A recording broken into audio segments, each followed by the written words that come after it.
E aí, meu amigo patriota, beleza? Cara, eu tô aqui na frente da estátua do Sherlock Holmes em Baker Street de novo. Eu queria parar aqui e fazer um vídeo, mas não vai dar. Eu tô atrasado pro meu serviço, vou ter que ir andando. Mas eu vou fazer o vídeo igual. Porque hoje é dia 7 de setembro. Eu tô indo trabalhar porque eu não moro no Brasil. Porque o Brasil pra mim não serve. Porque eu sou um peão. E se eu trabalhar no que eu faço aqui no Brasil, eu vou ganhar malemão pra comer. Eu acho que eu mereço mais do que ganhar pra comer. Questão, velho, que hoje é dia 7 de setembro e tá cheio de patriota no Brasil comemorando o feriadão e comemorando a nossa independência, né? Do nosso país soberano Brasil. Velho, você como bom patriota, você com certeza sabe da história do nosso país.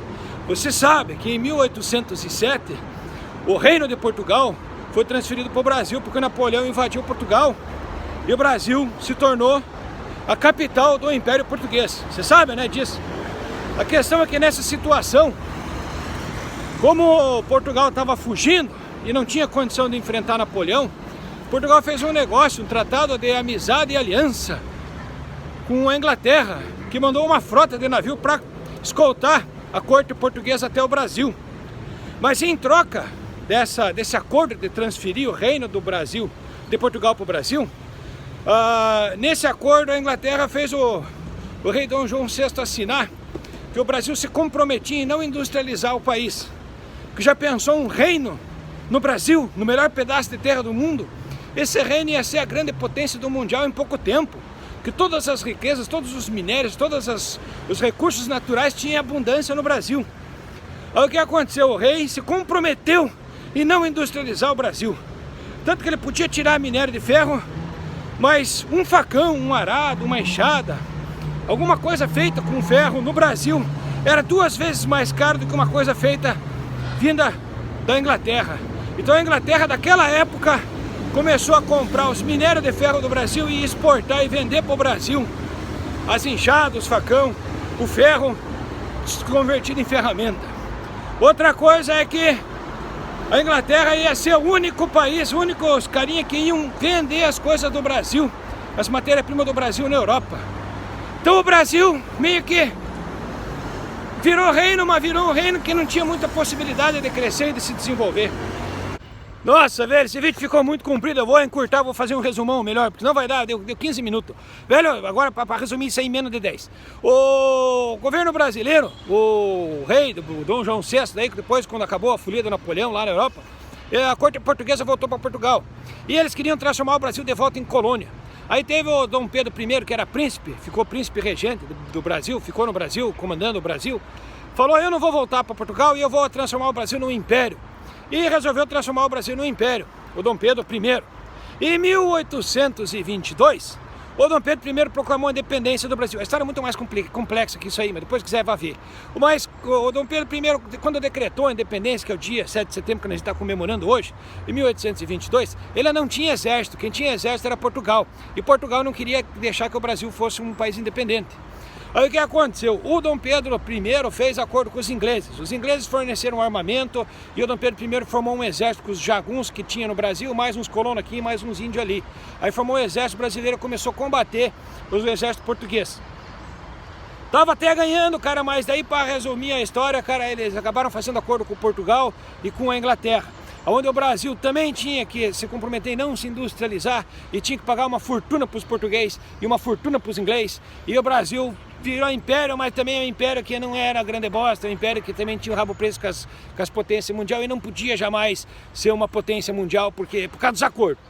Aí virou e mexeu, e morreu o Dom Pedro I, entrou o Dom Pedro II, daí quando a filha dele, a Princesa Isabel, proclamou a abolição da escravatura por pressão dos ingleses, por causa do acordo que eles tinham assinado, os senhores de engenho não gostaram da ideia, mandaram o Dom Pedro I e a filha dele de volta para Portugal e montaram a República do Café com Leite, e os senhores do café e os barão lá, os senhores de engenho do açúcar, começaram a mandar no país desde então.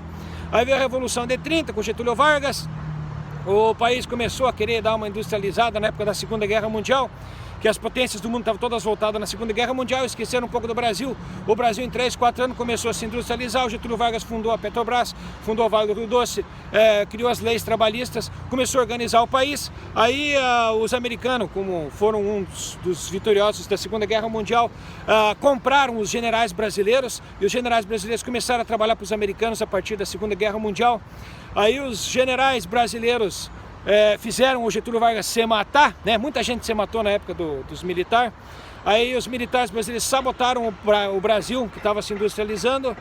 Aí teve mais 2 eleições, veio o João Goulart, também um cara, falaram que o cara era comunista, que o cara estava querendo taxar grandes fortunas, estava querendo industrializar o Brasil, estava querendo aumentar o salário mínimo. O João Goulart dobrou o valor do salário mínimo, começou a dar a condição para o Brasil crescer. Aí o exército brasileiro deu o golpe de 1964, governou até 1985, e o exército brasileiro está assim por trás das mazelas do Brasil. Os generais brasileiros trabalham para os americanos a partir da Segunda Guerra Mundial, até hoje trabalham, e não deixam o Brasil se desenvolver. Aí veio o Lula, né? O Lula, para ser eleito, ele fez acordo com os senhores do Brasil, aumentou o valor do salário mínimo, começou a industrializar o país.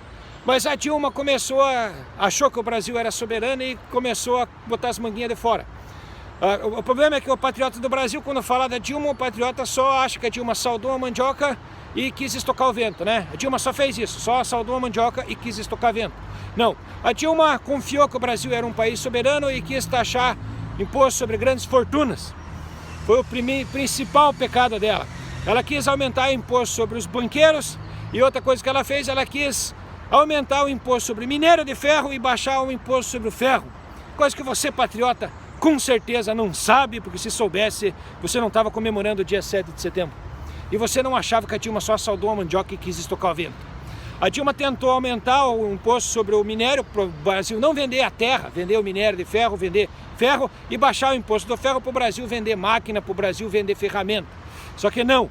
Aí esse foi o motivo: taxação das grandes fortunas, aumento do imposto do minério de ferro e industrialização do Brasil. E aumento do salário mínimo também. O brasileiro começou a ter muito dinheiro, começou a ganhar muito dinheiro, o trabalhador brasileiro. E esse foi o motivo principal de o judiciário jaguara brasileiro fazer com que só a pedalada fiscal fosse crime, só para Dilma, só aquela vez. Nunca antes pedalada fiscal foi crime, foi só para Dilma, depois caiu a Dilma, um dia depois foi legalizado e pedalada fiscal nunca mais vai ser crime. Então, meu amigo patriota, essa história está bem resumida. Outra coisa importante, antes de terminar esse vídeo, cara, é que o governo da Dilma ali, eles não queriam abrir mão, eles não queriam deixar estrangeiro comprar terra no Brasil.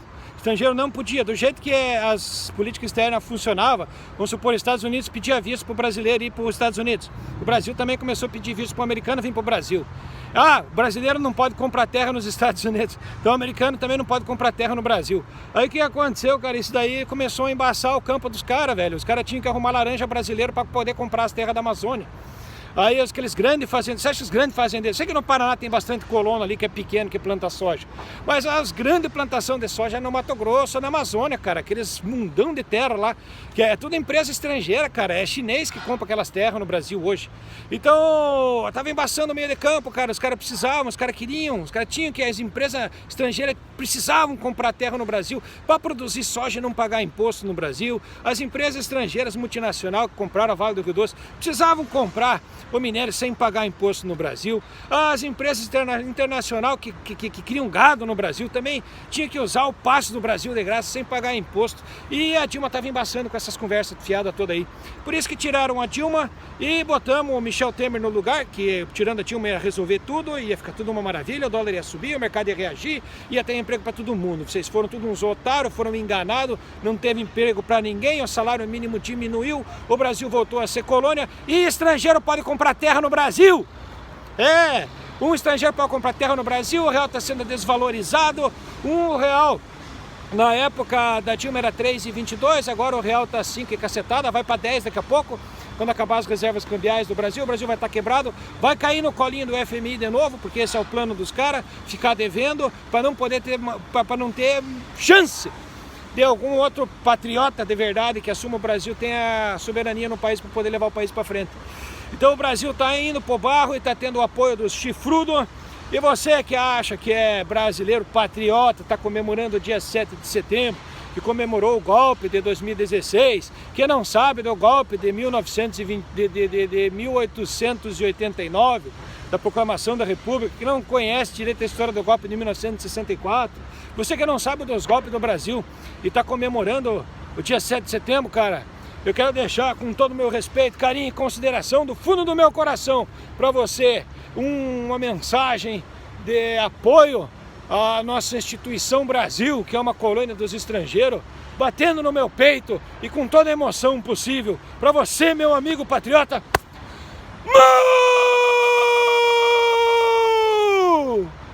Mu, seu chifrudo! Mu, seu boizão! Mu, seu escravo! Você que de patriota só tem o teu toma, que só não cansa de levar enrabada. O salário no Brasil baixou horrores. O povo brasileiro está na escravidão, está na míngua. E o Brasil não é, não foi e nunca vai ser soberano enquanto tiver um chifrudo apoiando os golpes no Brasil e apoiando esse exército sem vergonha brasileiro. Então eu vou acabar o vídeo agora que já está cumprido, chifrudão. Se você assistiu até aqui, parabéns, e vai mais uma saudação. Assim como a Dilma saudou a mandioca para você, eu vou saudar a bandeira brasileira e saudar a soberania brasileira com os patriotas brasileiros.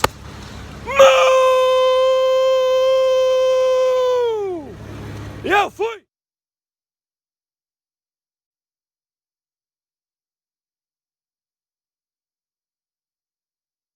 Mr. President, and I think of it this way, you know, on the field to compete when you go to golf or baseball, you want the best players with you, and we certainly have those winners with us here today.